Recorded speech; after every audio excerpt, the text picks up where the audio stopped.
primeira parte desse vídeo, a Dani trouxe a história da manga com leite e um pouco sobre a sua teoria. A Ana apresentou alguns estudos que falam sobre fake news e nos deu algumas dicas de como descobrir se as informações são verdadeiras.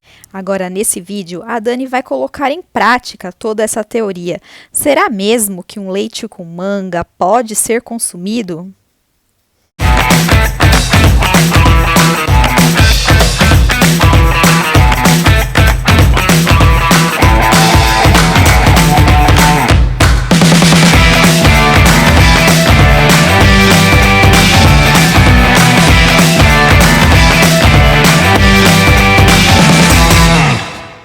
Nós já sabemos como descobrir se uma informação é fato ou é fake.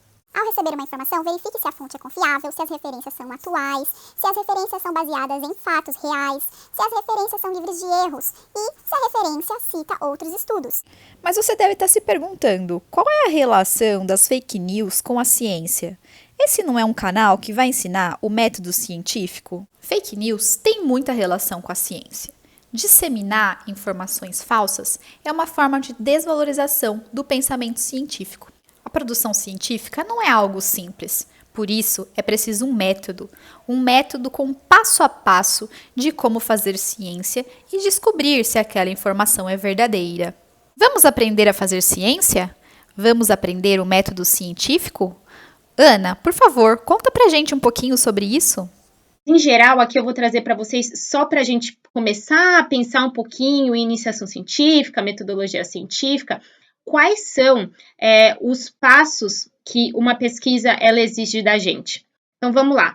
A gente tem que pensar em algumas etapas. A primeira, a gente vai observar os problemas. Vamos olhar, assim, o nosso mundo, ao nosso redor, procurar aquele problema que você quer solucionar, sabe? E aí a gente vai conseguir ver aqui qual é o objetivo da pesquisa, o que você vai testar, o que você quer responder. Depois disso, a gente vai criar uma hipótese. A criação de uma hipótese ela é basicamente do que a previsão do resultado que você espera com a sua pesquisa. E essa hipótese ela é baseada em pesquisas já realizadas. Depois disso, a gente vai criar um método e um teste, que é basicamente um jeito da gente testar essa hipótese que a gente criou agora há pouco. A gente chama isso de método. Esses são as suas variáveis, os procedimentos para gerar essas variáveis, como você vai organizar a sua pesquisa, quais os passos, as medidas, os equipamentos, materiais, bom, tudo que é relacionado a gerar informação de maneira confiável. Depois disso, a gente vai observar os resultados. Nessa parte, eu vou dar uma dica muito importante para vocês. Sempre anotem os resultados. Usem um diário de bordo, registrem tudo o que vocês puderem.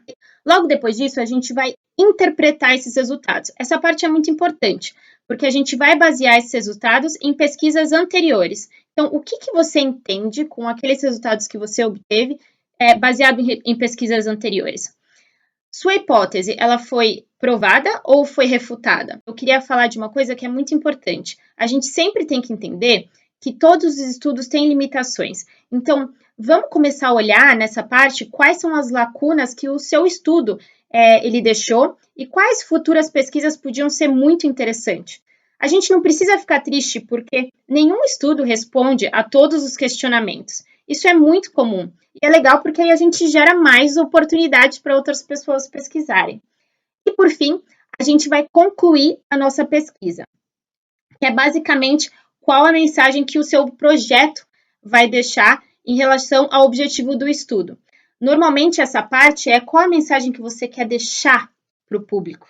É aquela coisa de tipo, o que você quer que no final aquela pessoa vai para casa aprendendo com tudo? Bom, então vamos recapitular. São alguns passos importantes. Observar os problemas, criar uma hipótese, criar um método e testar, observar os resultados, interpretar e concluir sua pesquisa. Com esses 6 passos, você faz uma pesquisa e de muita qualidade. Em alguns sites de muita confiança das feiras de ciência, a gente pode achar o passo a passo para uma boa pesquisa. Por exemplo, Febrace, 1007, tem um curso muito legal da Febrace que chama a Ápice. Aqui no final do vídeo, ou eu sempre quis fazer isso, aqui embaixo, vocês podem ver os links para vocês seguirem. Nossa, Ana, eu tô muito cansada. Você falou de várias etapas de como achar informação de confiança, depois você mudou para várias etapas do que é uma metodologia científica. Muito difícil. Pessoal, não se preocupa, porque a gente vai trazer para vocês vídeo por vídeo em cada uma dessas etapas, explicando bem direitinho. E lógico que toda dúvida que vocês tiverem, vocês podem falar com a gente. A gente está super aberto a conversar com qualquer dúvida e tirar qualquer questionamento que vocês tiverem. Mas agora, para a gente entender um pouquinho mais dessa ciência na prática, parar um pouco com a teoria da Ana, eu vou chamar a Carol, que vai mostrar para a gente um pouquinho de como essas crenças, ao longo do tempo, elas foram explicadas pela ciência. É com você, Carol. Tá com dor de garganta, Carol, minha filha? Vamos fazer um chazinho de limão com gengibre? Picada de inseto? É dor? Passa arnica que cura! Caroline, minha filha, não olhe para o espelho e mastigue! Sua boca vai entortar! Não pode tomar leite e comer manga. Já falei, você pode morrer. Olha, o chá de camomila calma, filha. Tá querendo fazer uma prova e ficar calma? Chá de camomila. Ô, Caroline, assim que você acabar de pentear esse cabelo, vê se joga todos os cabelos fora, viu? Se um passarinho pegar seu cabelo, vai ficar com dor de cabeça. Mel? Mel cura tudo. Minha avó não falava assim.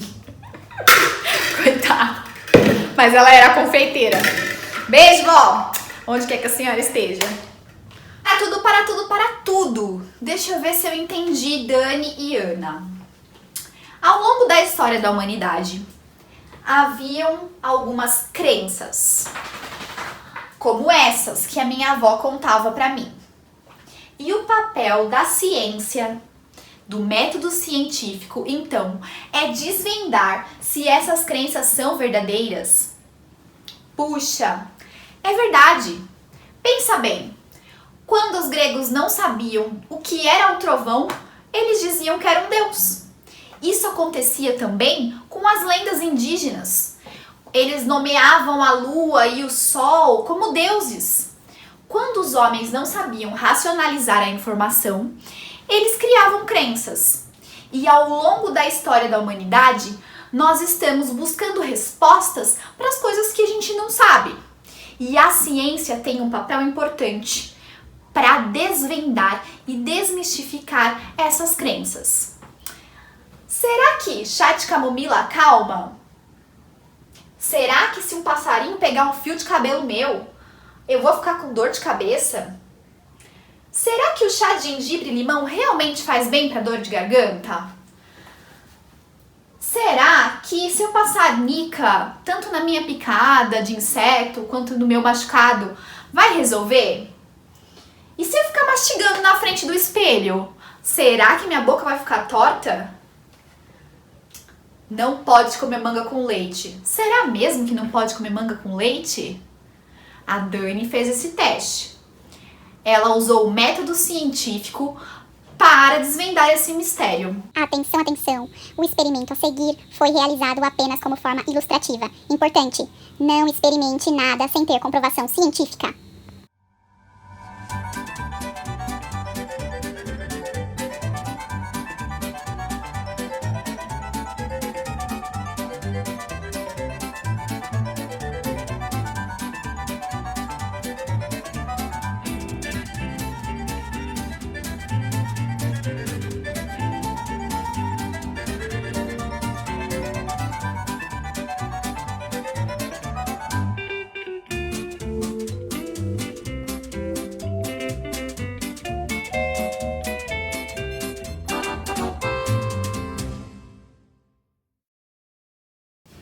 Nem toda crença popular é um mito.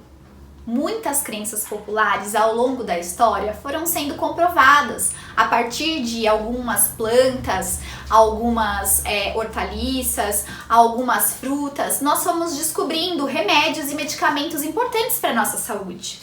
O importante é a gente ficar atento com a informação. A ciência, ela nos ajuda nisso, a olhar para aquela informação e certificar se ela é verdadeira ou não, comprovando através do método científico. Bom, pessoal, vocês viram aí então o que a Ana e a Carol explicaram, como o método científico é usado para desvendar coisas como as crenças populares e as fake news, e assim descobrir então o que é verdadeiro e o que é mito. Então as fake news se relacionam com tudo isso exatamente nesse aspecto. Fake news são informações que são criadas com alguma intenção e são espalhadas. Hoje, com o avanço da tecnologia, são espalhadas numa velocidade muito mais rápida do que antigamente, do que as crenças populares. E esse é o grande perigo. E quando a gente fala de fake news, a gente tem sempre que se perguntar, quando a gente recebe uma notícia, uma informação, uma afirmação nas nossas redes sociais, ou quando a gente escuta alguém falar alguma coisa, se aquilo é real, se aquilo é verdadeiro, como a gente fez no vídeo anterior com o assunto da manga com leite. Quando você se questiona sobre isso, você vai pesquisar se aquela informação é verdadeira. E aí vem um outro aspecto importante, pesquisar num lugar que seja confiável, pesquisar num site, num livro que seja realmente confiável e que utilize referências verdadeiras, confiáveis, científicas. O que acontece além das fake news é que tem muitos sites por aí que fazem afirmativas e falam sobre coisas com propriedade, quando na verdade não tem nenhuma fonte, nenhuma referência e nenhum estudo em cima daquilo. E aí as pessoas acabam acreditando que porque está ali naquele site, isso é verdade. Além das fake news, cabe aqui um outro ponto interessante, que é considerar a desinformação. A desinformação da população também entra no interesse de alguém. E a gente também sempre tem que se questionar por que a desinformação é interessante para alguém e para quem. Meninas, vocês acham que conseguimos passar para as pessoas um pouquinho do porquê que a ciência é tão importante nas nossas vidas? Eu acho que sim, mas eu acho que a gente ainda tem muito o que falar, é só um começo, né? A gente ainda tem muito o que falar sobre a importância da ciência. Eu super concordo. Mas, meninas, mudando um pouquinho de assunto, como que tá o Covid aí no Brasil? Aqui na Holanda a gente meio que tá voltando ao normal, mas tem tantas dúvidas, tanta coisa, eu tenho ouvido tantas histórias. Ai, Ana, para dizer a verdade, não tá nada bem, viu? Essa pandemia mudou todas as nossas vidas. Mudou muito. A nossa esperança é a ciência, né? As pesquisas que estão sendo realizadas é o que deixa a gente mais esperançoso. Eu imagino. Tô pensando aqui, meninas, então, o que vocês acham no próximo vídeo a gente mostrar, assim, um pouquinho do método científico e como ele foi utilizado para desvendar, assim, todas essas outras pandemias que já aconteceram no mundo? Olha, é uma boa ideia, viu? Adorei. Então, no nosso próximo vídeo, acho que o título poderia ser O Método Científico, analisando o Covid e as pandemias através da história. Então vem com a gente, mudando consciência.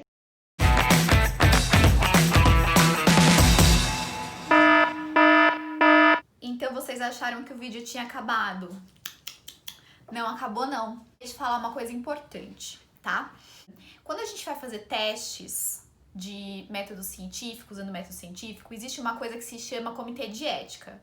Então a gente não pode sair por aí testando, principalmente em seres humanos, em animais, né, as nossas teorias. Existe um comitê de ética que avalia se aquela pesquisa vai ter algum dano para aquele animal ou para aquela pessoa. O que a Dani fez de tomar o leite com manga era só para exemplificar para vocês, tá? E é porque também a gente já sabia, né, isso já tá mais do que comprovado, que não faz mal nenhum para a saúde. Tá? Então, muito importante, gente, não saiam por aí experimentando qualquer coisa. Essa experiência, né, entre aspas, que não foi uma experiência de fato, que a gente já tinha dados e já tem comprovação científica há muito tempo, para vocês entenderem, então, que os mitos e crenças, alguns deles têm razão, outros são apenas mitos e crenças mesmos, inventados por algum motivo, certo?